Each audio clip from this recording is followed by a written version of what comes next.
It has been absolutely crazy around here. We moved. I twisted my ankle. I ended up having surgery on my mouth to get my wisdom teeth out. I had two left in from my previous surgery in high school. They had removed two already.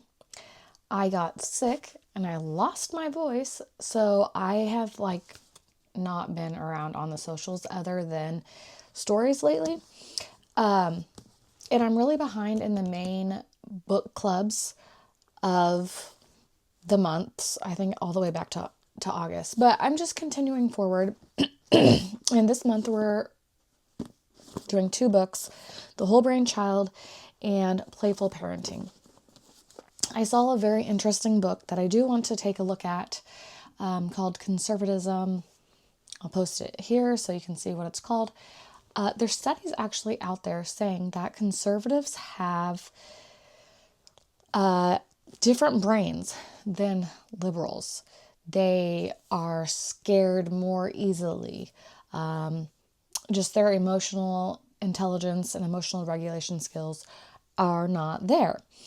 And so this week's topics or this month's books are really interesting because I think one of the greatest things that we can do as part of the resistance is raise our kids to be whole brain children, how to be emotionally regulated.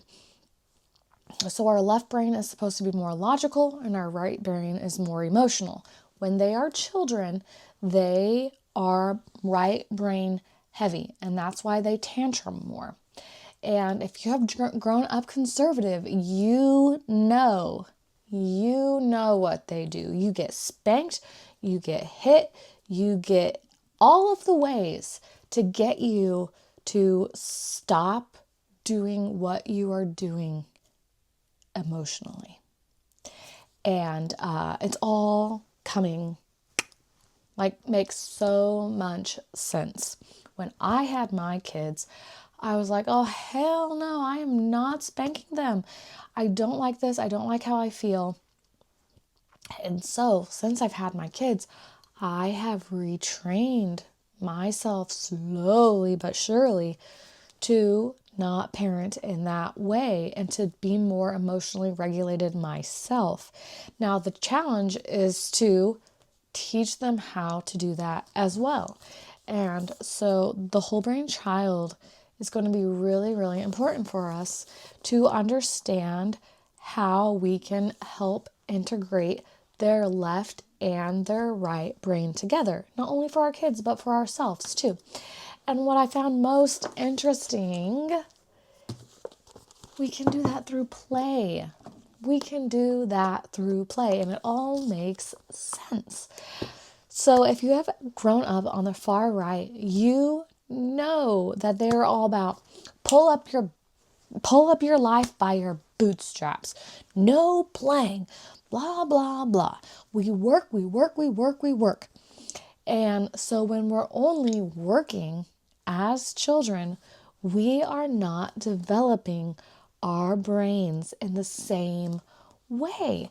And so it's so imperative that we are playing with our kids. And I've read through the first 3 chapters of this book for this week's book club. And it's incredible. Everything is making sense now that I'm looking at the big picture of it. And the problems that we are having is because of our actual society is not addressing the things that we need to address. So we need to play more. We need to invest in our children's education and everything with our children, but we're not doing that. Our schools aren't being funded.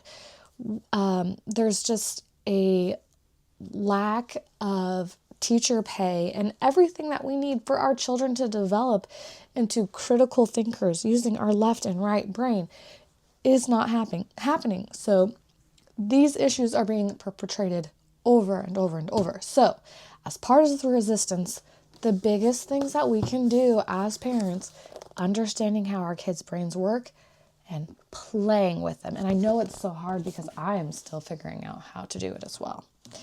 But I'm excited to keep going with the book club this month, doing these, going over these 2 books, and really, really trying to integrate being a more playful parent into my kids' life.